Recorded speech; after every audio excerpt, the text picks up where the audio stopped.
لا युकल्लिफुल्लाहु नफ्सन इल्ला वुसअहा। अल्लाह ताला किसी को भी उसकी वुसअत से ज्यादा का मुकल्लफ नहीं फरमाते। किसी भी शख्स को ऐसा काम करना उसके जिम्मे फर्ज नहीं करते जो उसकी वुसअत से बाहर। तो जो गैर इख्तियारी ख्यालात आते रहते हैं, इंसान के अपने इख्तियार को उसमें दखल नहीं होता, बाद लोग उससे भी परेशान होते हैं, तो उसमें परेशानी की बात नहीं है। ये ख्यालात जो गैर इख्तियारी तौर पर आ रहे हैं, आपने खुद सोच कर वो ख्याल नहीं लाए बल्कि खुद ब खुद आ गया, तो अल्लाह ताला ने उसको माफ। बहुत से लोग ऐसे गैर इख्तियारी ख्यालात के बारे में भी परेशान रहते हैं कि भी मेरे दिल में ऐसे बुरे बुरे ख्यालात आते हैं। ये असल में शैतान डालता है, और शैतान का तो काम ही यह है कि वो इंसान को गुमराही की तरफ ले जाए, तो गलत सलत ख्यालात वो दिल में इंसान के डालता रहता है। लेकिन कुरान करीम की एक आयत ने बड़ी जबरदस्त तसल्ली दी है मुसलमानों। वो फरमाया कुरान करीम ने कि इन्नमन नजवा मिन शैतानी लियहज़ुनल्लज़ीना आमनू वलैसा बिज़ारिहिम शैआ, कि शैतान जो सरगोशी करता है, सरगोशी करने का माना यही है, शैतान डालता है दिल में ख्याल, आप अपनी तरफ से नहीं लाए, सोच कर नहीं लाए, शैतान ने दिल में ख्याल डाल दिया, तो उसको कुरान ने ताबीर फरमाया है शैतान की सरगोशी करने। सरगोशी का माना है किसी को कान में कोई चुपके से बात कह देना। तो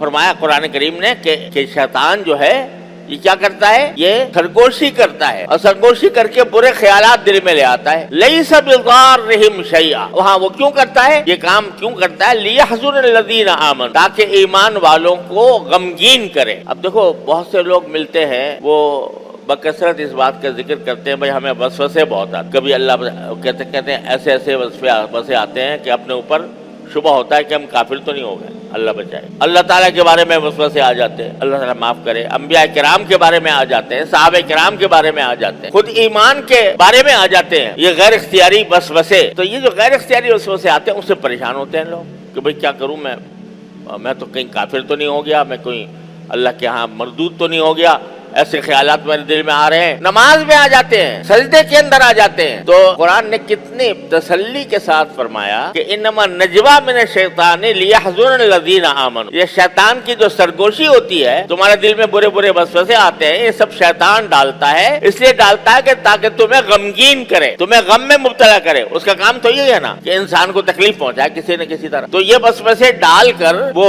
इंसान को गमगीन करता है। वलैसा बिज़ारिहिम शैआ, और कुरान ने बड़े वाज़ेह लफ्ज़ों में फरमा दिया कि मोमिनों के दिल में जो ये वसवसे शैतान डालता है, इससे उनको एक हब्बा नुकसान नहीं पहुंचता। लैसा बिज़ारिहिम शैअ इल्ला बिइज़्निल्लाह। तो ये जो गैर इख्तियारी ख्यालात है, इससे परेशान नहीं होना चाहिए कभी भी। एक सहाबी थे, उन्होंने नबी करीम सल्लल्लाहु अलैहि वसल्लम से अर्ज किया कि या रसूलल्लाह, मैं बड़ा परेशान कि दिल में ऐसे ऐसे ख्यालात आते हैं कि उन ख्यालात को अगर मैं जबान से कहूँ तो जबान से निकालना, उन ख्यालात को जबान से निकालना मुझे कोयला बन जाने से ज्यादा बुरा लगा। अल्लाह ताला के बारे में आ जाते हैं, तकदीर के बारे में आ जाते हैं, ऐसी बातें आती हैं कि अगर मैं जबान से निकालना चाहूं तो मैं जबान से निकाल नहीं सकता, मैं अपने आप का कोयला बन जाना, जलकर कोयला हो जाना मुझे ज्यादा पसंद है बनिस्बत इस बात के कि मैं वो अल्फाज जबान से निकालूं। ऐसे ख्यालात आते। तो रसूल करीम रहमतुल्लिल आलमीन सल्लल्लाहु अलैहि वसल्लम ने जवाब में फरमाया कि ज़ाका सरीहुल ईमान, अरे ये तो तुम्हारे ईमान की खुली अलामत है कि तुम मोमिन हो, क्योंकि वसवसे शैतान ईमान वालों ही के दिल में डालता है। और उसको हमारे बुजुर्गों ने ताबीर इस तरह किया कि चोर उसी घर में आता है जहाँ कुछ माल हो। अगर माल ही नहीं है घर में और बिल्कुल खाली पड़ा हुआ है घर, तो चोर क्यों आएगा? उस चोर तो वहीं आएगा जहाँ कुछ माल होगा। तो जब ईमान का माल होता है दिल में बंदे के, तो ये चोर उसी वक्त आता है और चाहता है कि इस माल के ऊपर डाका डालूं। तो ये जो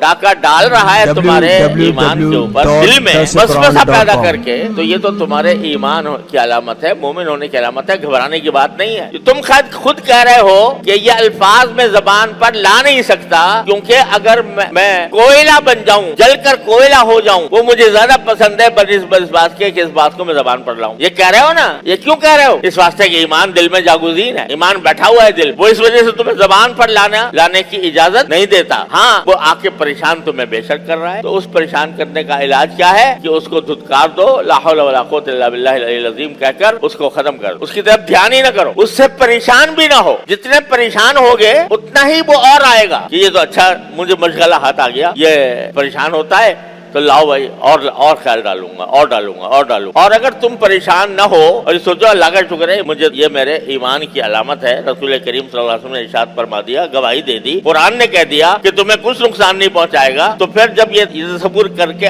آدمی اس کو دھتکار دے گا تو وہ شیطان ہے بڑا کمزور، ہم لوگ سمجھتے ہیں کہ بہت زبردست قوت ہے اس کی اور بہت زبردست طاقت ہے. تو یہ اس شیطان جو ہے ایسا ہے جیسا کمینہ آدمی ہوتا ہے نا، تو کمینہ جو ہوتا ہے جو اس کے سامنے دب جائے اس پر شیر ہو جاتا ہے، اور اگر کوئی ڈٹ جائے تو پگھل جاتا ہے. تو شیطان کا معاملہ بھی یہی ہے، ان کید الشیطان کان ضعیفا. قرآن کہتا ہے شیطان کا جو مکر ہے وہ بہت کمزور ہے، ڈرا نہ کرو اس سے بہت زیادہ. صرف اس وقت یہ تمہیں تکلیف پہنچائے گا جب تم اس کے آگے اس کے فرما بردار بن جاؤ گے یا اس کے آگے جھک جاؤ گے تو پریشان کرے گا اور پتہ نہیں کہاں لے جائے گا. لیکن اگر ایک مرتبہ ڈٹ گئے کہ یہ دل میں کچھ بھی وسوسہ ڈالا کرے کچھ نہیں ہوگا میرا، تو وہ بھاگ جائے. تو یہ جو غیر اختیاری خیالات ہوتے ہیں اس کے اوپر شریعت نے کوئی پابندی نہیں لگا، اور نہ اس کے اوپر کوئی داروگیر ہے. آخرت میں یہ سوال نہیں ہوگا کہ تمہیں فلاں وقت میں یہ خیال کیوں آیا تھا، اس پر کوئی داروگیر نہیں ہوگی انشاءاللہ. لہذا اس سے تو پریشان ہونے کی ضرورت. سوشل میڈیا پر سب سے قدیم اور سب سے ریلائبل برانڈ